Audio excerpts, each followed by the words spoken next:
I'm recording. Enhance. Welcome. Enhanced welcome. Yes. Welcome. Welcome to Always Strikes Last. Enhance always strikes last. Yeah. This is the enhanced version brought to you in part by Miles' new mic. He's stepping up in the world, people. He's got a mic that will pick up his voice and all the bassy smoothiness. Ooh, so for all of you listeners out there, still last but more sonorous. There we go. That's the dream. Coming off a cold, extra bassy this week. Nice. Channel that. I think that's a hit with the listeners. There we go. Just be constantly coming off a cold for the rest of the for the rest, however long we have this podcast. Yeah, and really just lean into it too, like lean into your deep voice. Yeah, there we go. There's something to be said for like hearing your Warhammer talk from smoky voice jazz musicians. Something we should talk about. Oh man! But we should kick off today with awesome news out of Las Vegas. Yes, indeed. Oh yeah, what's going on? What's going on in Vegas?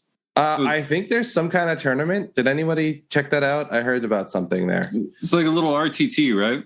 Yeah. It's just like someone's throwing something together, but GW decided to show up. Beer and Pretzel's basement. That's so cool. Yeah, I really love that they're supporting the little guy. That Games Workshop.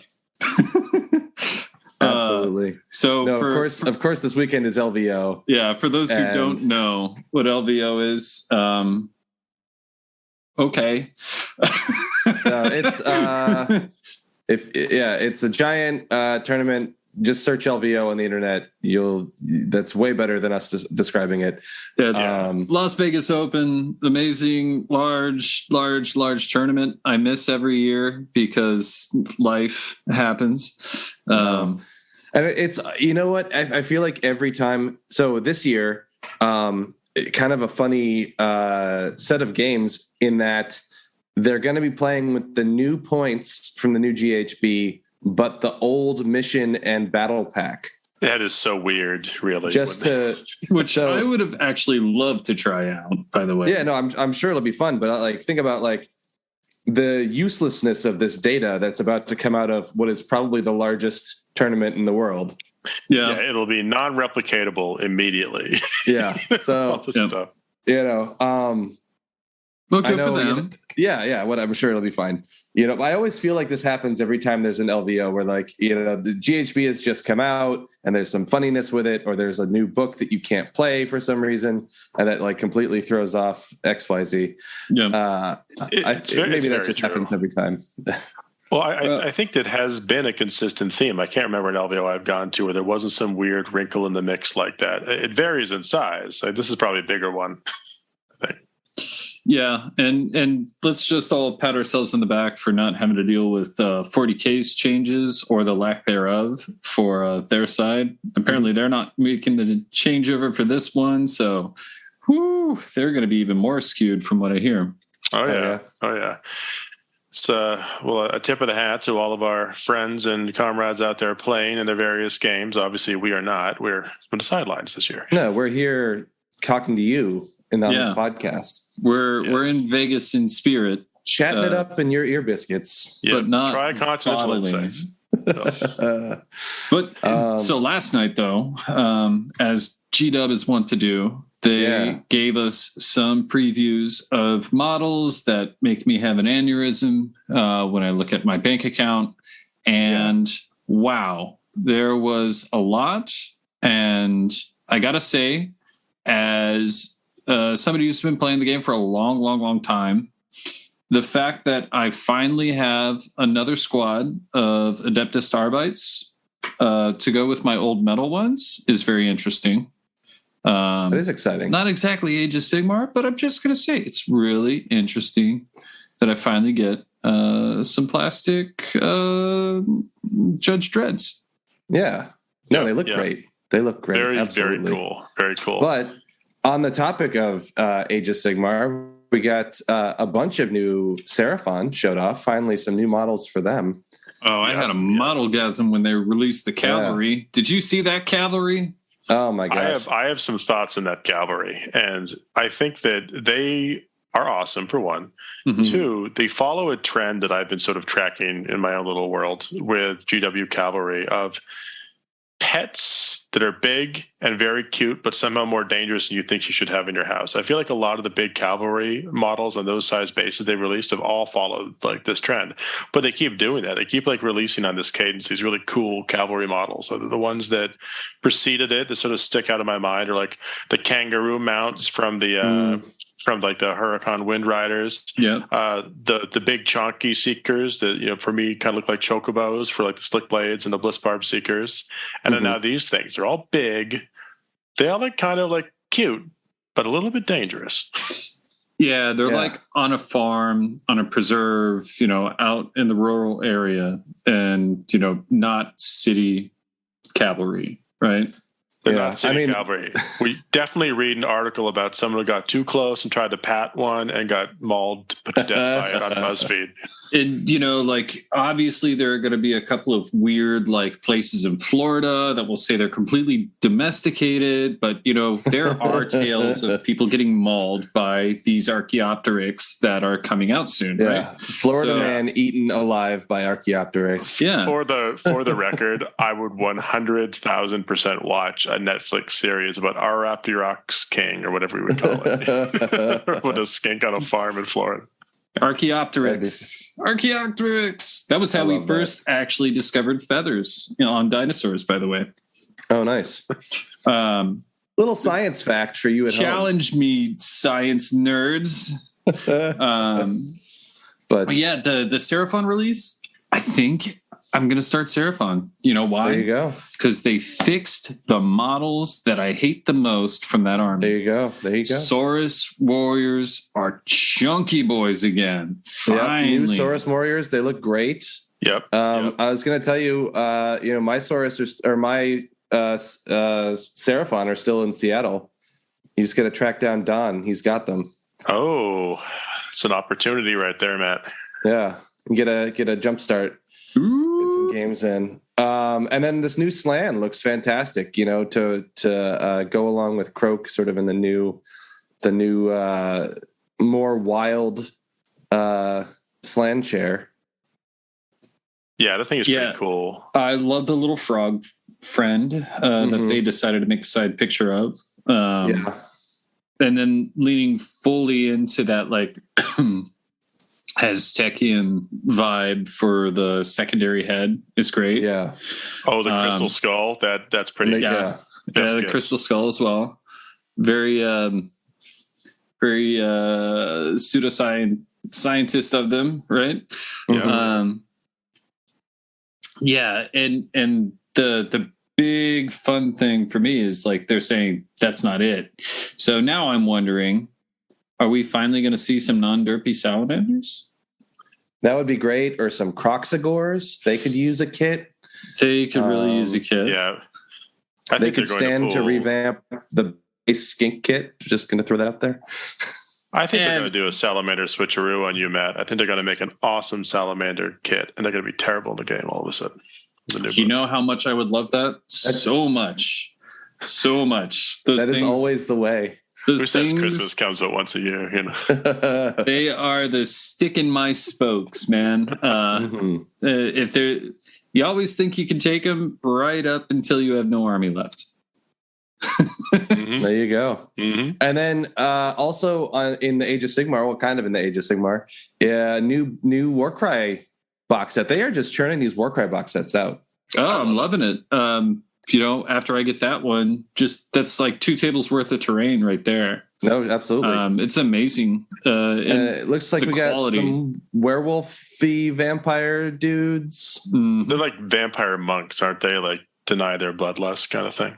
Yeah. The funny thing, I don't know if you guys were listening in, was they were talking about how they'd seal themselves in a box with humans and, test themselves to not drink them, right? But they'd be in there for days. So, by the time they'd passed their test or whatever, the human would be dead anyways.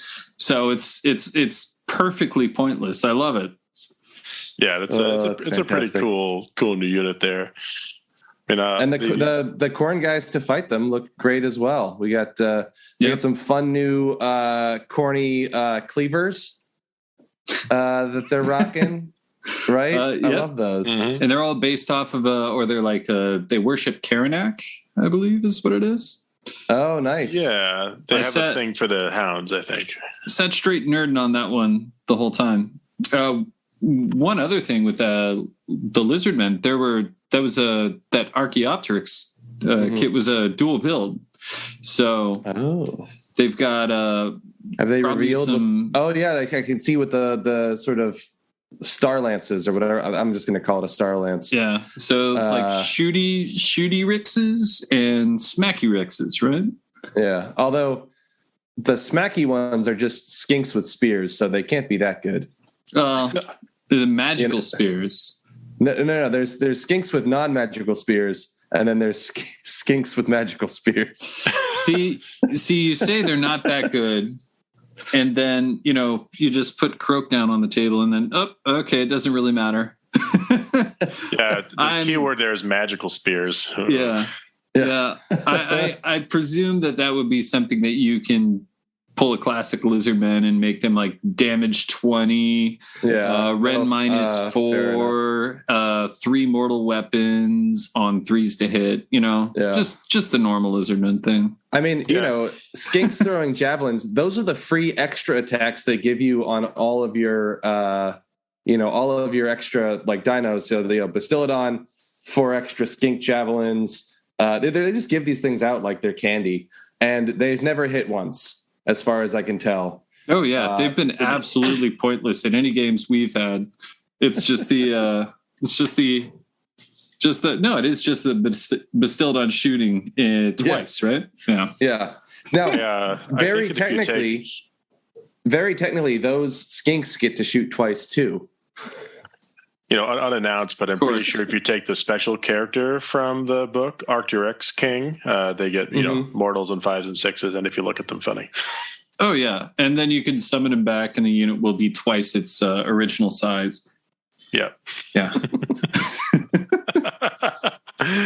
But really, the previews are great. I mean, fun to see some new stuff coming out. Fun to see Warcry support. I know that I go down the same rabbit hole every time one of these boxes comes out with a band I want. My terrain collection only grows. Yeah, so it's pretty good. I'm loving, especially the treatment now that they're giving the Lizardmen with the paint schemes. They look solid. And I really enjoy that. The Starborns look angelically terrifying. I don't know if that's a correct description, but it's what I'm going with. And then the others look like, hey, that would be a thing I could run into, in a swamp that I'd be terrified and run away from, as opposed to the older Saurus warriors, which were like, okay, I'm going to lay this stick down. You're going to step on it wrong. You're going to fall and you're going to break every bone in your body. Right. Yeah, pretty much.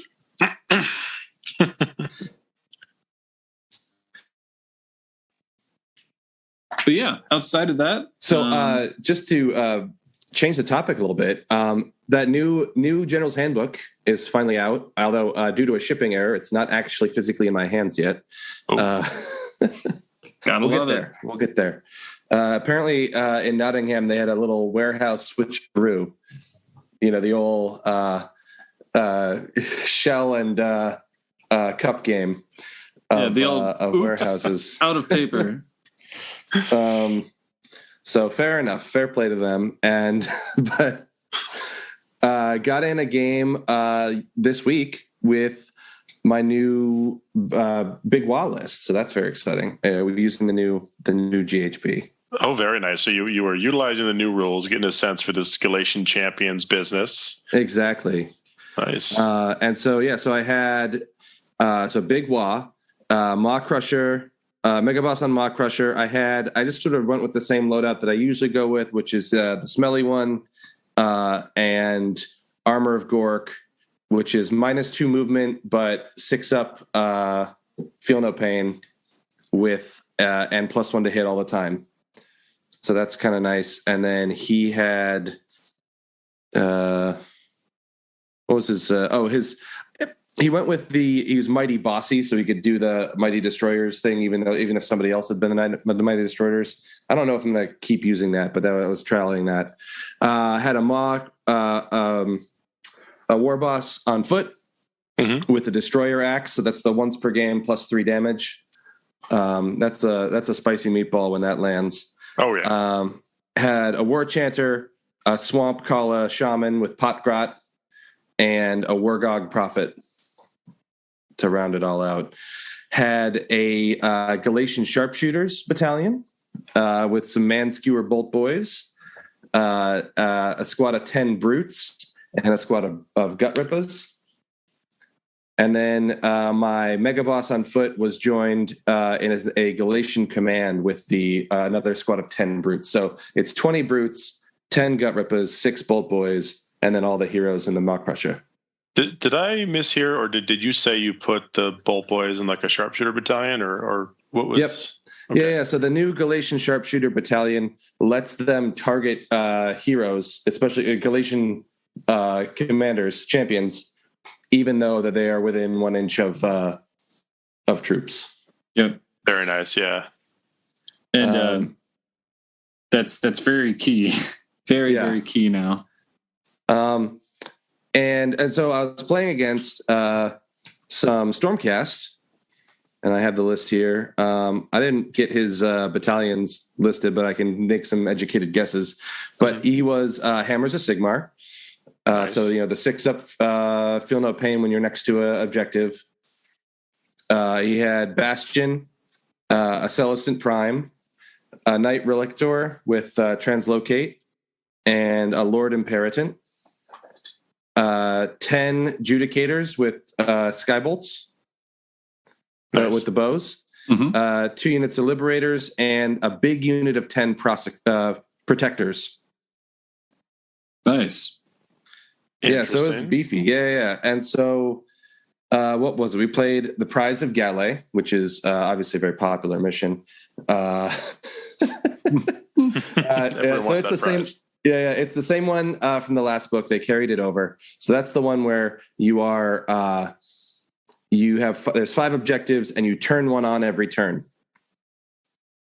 Right, so they all start off, and then the person who goes second can choose to activate it to make that objective scoreable for the rest of the game.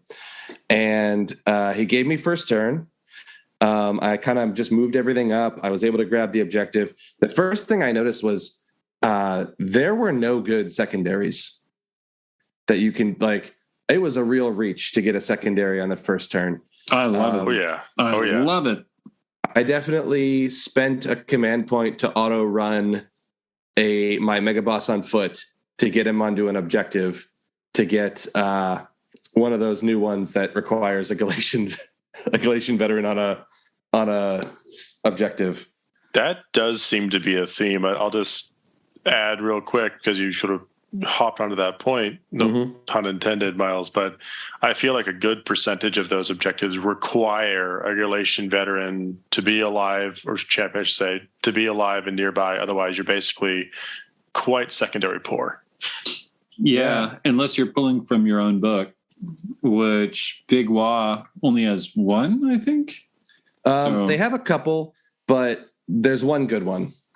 So the 3 that I have access to, there's the 2 that I normally have access to, which was there's the Iron Jaws one, which I continue to get because my general still is Iron Jaws, and that is really difficult to do. I always want to do it. It's very tempting, and that's get stuck in, which you can only do on the first or second turn of a game, and you need to finish the turn, or finish your turn, with every model in your army within 12 inches of the enemy. Yeah, which is rough. It's a rough one that'll put you right out of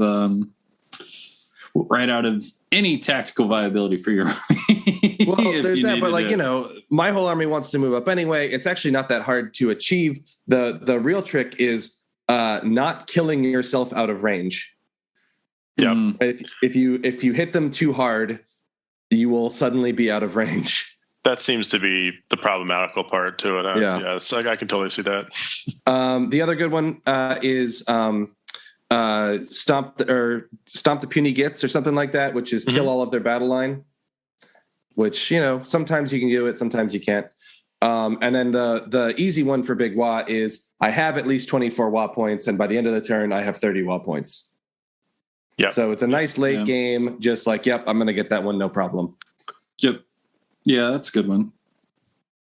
It's an interesting thing. I mean, of course, not all the books are created equal, and there's some opportunities there. I know I encountered a couple situationally easy ones, even in the Ogre book when I was last playing that former GT in December.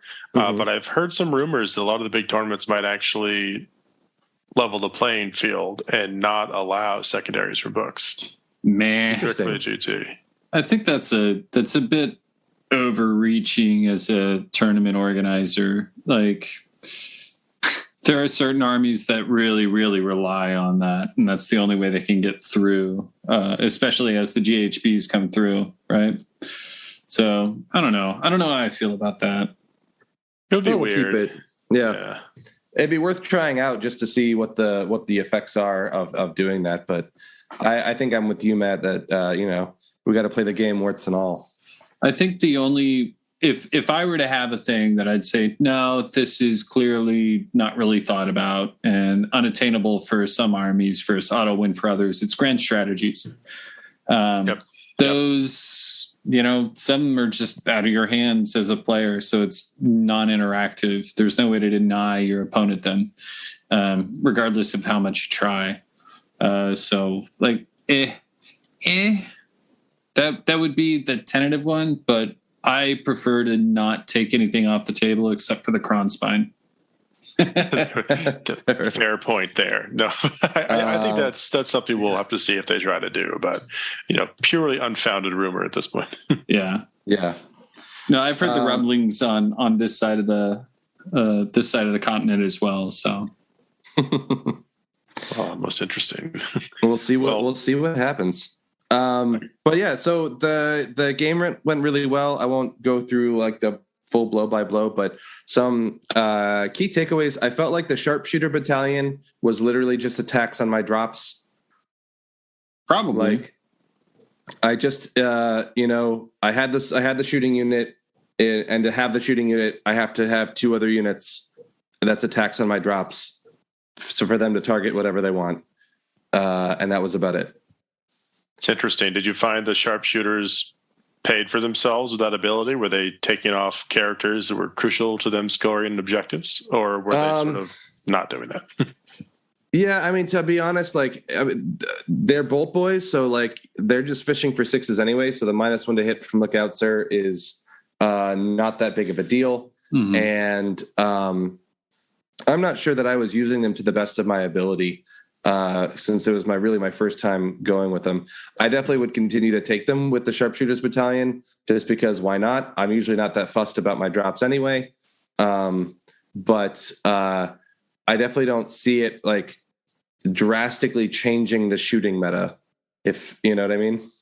Yeah, I do. I guess I was very curious because I've been speculating on it myself, where when they unveiled like the ability of the Galatian champion to essentially be shielded 40k style by proximity to the troops. I was really interested in what that would do to the shooting meta if there wasn't a sharpshooters battalion. But the existence of a sharpshooters battalion has really felt to me like it's an arms race where the parity kind of remains despite the attacks and drops. I mean, and that's the thing is, so because it's a battalion that is it's not 1 to 3 units, it's 3 units, right? So I think it's situational. It's literally dependent on the army. I think. Who won the game, by the way? I did, but it was a very good game. Nice. Those protectors put up with a hell of a lot of, they fought the Maw Crusher toe to toe for 3 turns. Nice. They will do that. Yeah. Bastion and the Brutes were slugging it out.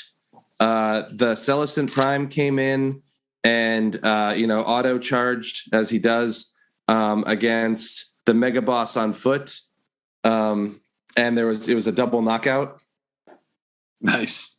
Because the mega boss on foot is dead fighty, meaning he fights on death. So the trick with him is, all right, I can see you're going to charge me, or you've charged me here, and this is a bad fight for me. So I'm going to pop the +3 damage axe, and I fight on death anyway. So nice. Do whatever you want. I'm still going to hit you. Yeah. Yeah, I get that. Well, that sounds like a good foray into the new book. Matt, I think you had said that you had a game as well with the Slaneshis. Best army in the game, by the way. Oh. Yeah. So it was an interesting fight. Charles and I took our first test of the GHB together, and he brought ogres. He brought a shooting ogre list. What a meta chaser. Iron blasters and like actually, lead belchers and underguts or what? It was interesting. Butcher, Icebrow Hunter, Frostlord on Stonehorn, 2 units of 4 lead belchers, 1 unit of 8 iron guts, and 2 iron blasters. So not too bad. A little bit more well-rounded. He was hanging back from doing the insane and was just doing the I'm going to lean into shooting. And then, I like gut busters. So I mean, who doesn't? The iron guts are the best. I love those so much. Yeah. So first turn, well, we actually ended up playing 2 games because he wiped me off the table at the beginning of turn 1 because he got a double. Oof. So there was really nothing to do.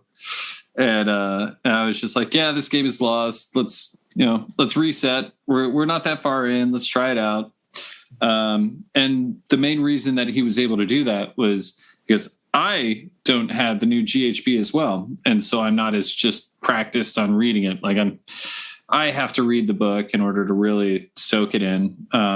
Reading rumors never really works for me because, the rumors, or just, Wikipedia or whatever. But, so I had made the major mistake of thinking that the character distance from battle line roll was 3 inches instead of 1. Oh yeah, sure. So that's how you find out real quick is A, not read the rumors or the rules as they're released, and B, go up against Charles with a pretty nasty shooting army. Yeah. So second time around, racked up, made it to a 5-turn game, which was honestly pretty good for Slaanesh against that book, that freaking book. And my list was pretty much the same as Squigmas, just no keeper this time. And I used the extra slots to add 2 units of 10 Hellstriders. So 2 of 10 Hellstriders. Wanted, some either screening options or just something fast. Well, and you're not going heavy on Blissbarb archers, right? If I remember right, or not? You didn't have any. No, I had 2 units of 11. And then 4 units of Simbaresh at the minimum 5. And then 2 units, or 2 of the little mortal sorcerers. I can never remember the Shard Speaker. Nice. The mirror with the new buff to give her the regenerates or stands back up and D3 wounds. Like the come back alive if you die out of was a 4-up. Yeah, no. Yeah, and then gave her the standard flaming weapon, and then it's the warlord trait that gives her +1 to wound. So I went ahead and stuck that on her. Nice. On her weapon as well. Kind of tried to make her a good all-rounder just for support. And that one went pretty well. There were a couple of really bad rolls for charges from Charles there that kind of saved my bacon. But the ability to have those little characters and have the points to place all those little characters in now with the points drops made it a lot more competitive than I thought it would be. And going back to that earlier topic of like how the objectives are harder, there wasn't a single turn that I didn't get my objective. I was outscoring him right up until he tabled me. because of the speed. So I think it really favors speed now when you're playing with the new missions, or at least this mission. Mm-hmm.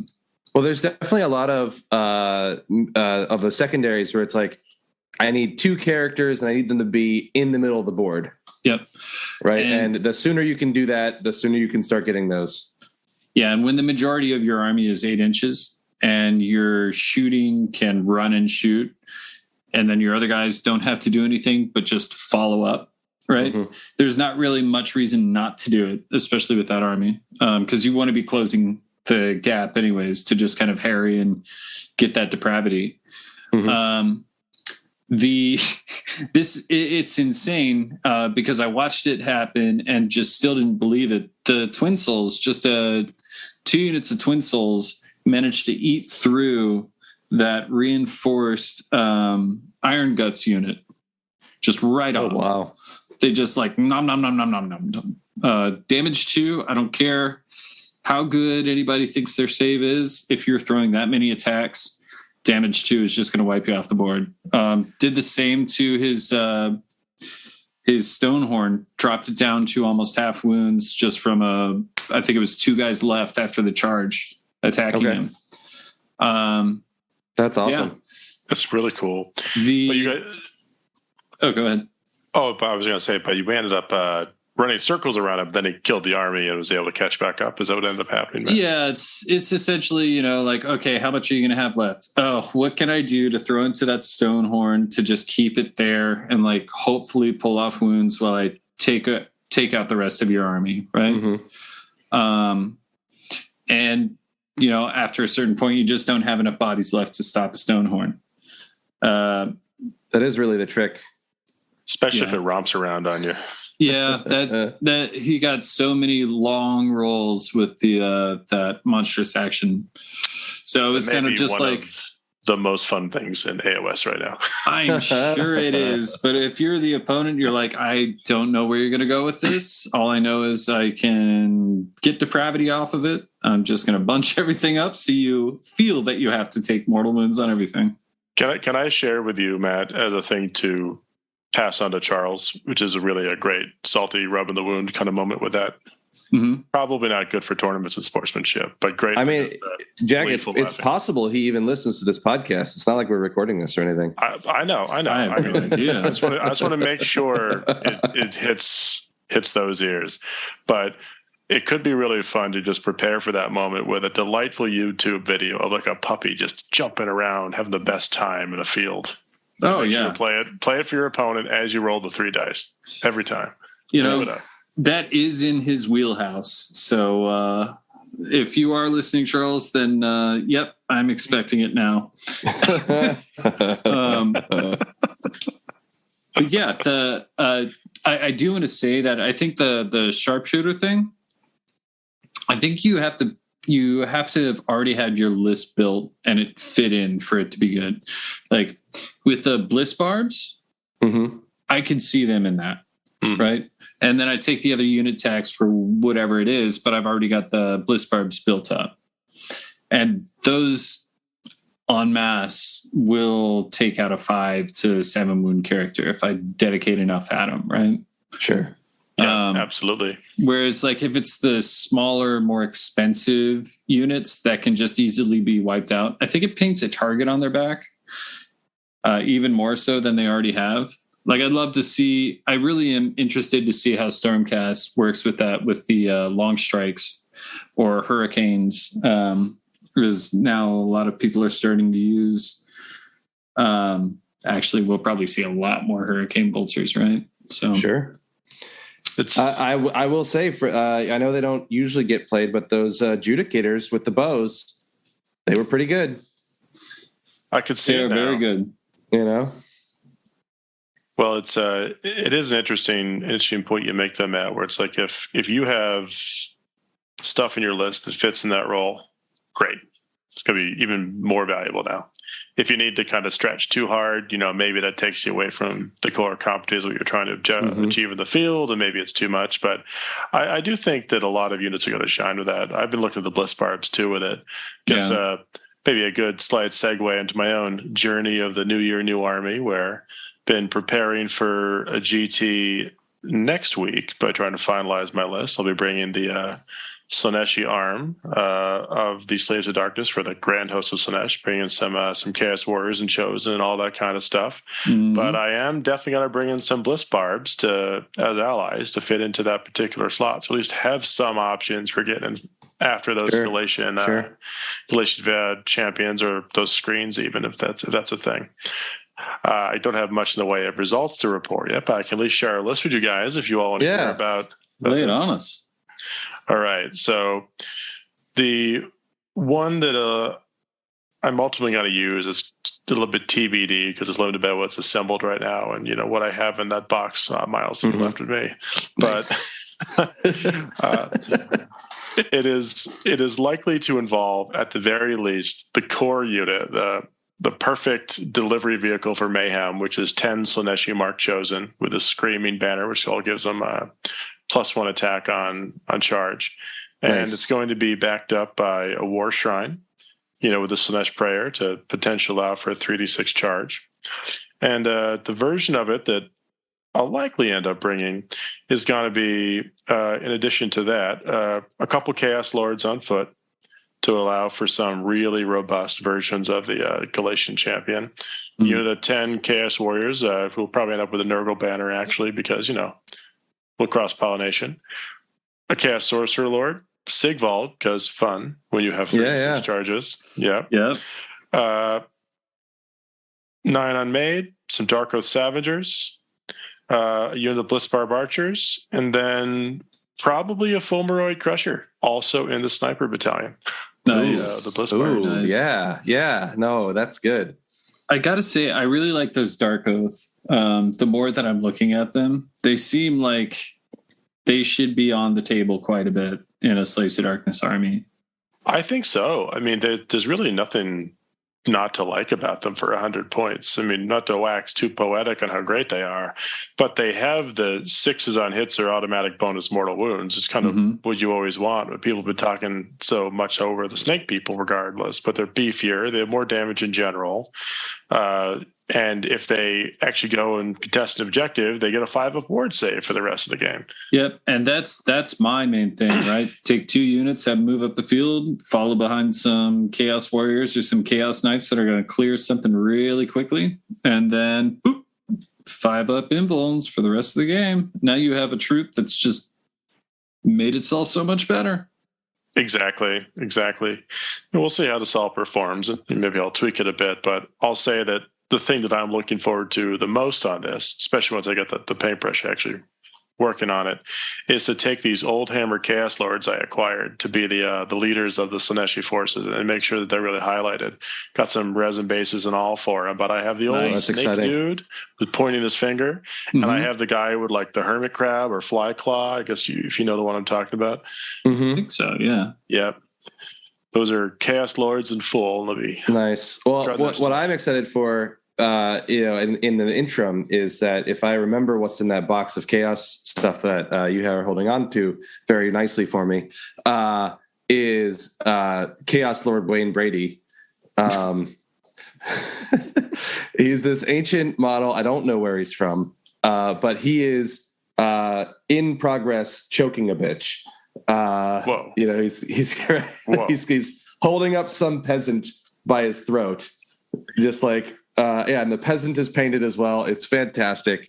I'll tell you, if he's on the right size base, he is 100% coming a week from Saturday. He's painted, he's based, he's all set, he's ready to roll. It's likely that he will be famous a week and 2 days from now. Wayne Brady. Yep. I'm excited to get Slambo back on the field now that the Exalted champion is actually pretty good. Get my Slambo on. That's going to be fun because of course he's like the model for it with the 2 axes, right? Like 8 attacks going crazy. The one annoying thing about that, and this is maybe just a small quibble, but they're not all in the same size base. So it's 32s for the Exalted champion and it's 40s for the Chaos Lord. And it's kind of nice you could just decide game by game which one they were going to be. Yeah. I guess they had to push it out for that for that reason, right? Yeah. differentiation, something words. Yeah. We got you. Absolutely. But I tell you guys, there are a couple variations on this. I can go on and on about all like the crazy fun list tech theories I had, because that's what I did when I was in Taiwan. I couldn't physically play or paint, but I will restrict myself for the purpose of our podcast here to one thing I want to point out, which I think is just awesome about Slaves to Darkness Chaos Lords. All right. They are literally built so well for this General's Handbook, because not only are they tough in general and sort of fighty, but not only do they have a great troops option to stand next to shelter behind, who is kind of hard to pick up, with the toughness of Chaos Warriors and Chosen and such, but they're one of those lord choices that has a bodyguard, special rules. So you can snipe them all you want. They still have a 3-up ward, just passing wounds off all day. Yep. So they're actually sticky. Not just like everything stays the same, but the sniper battalions here are sticky.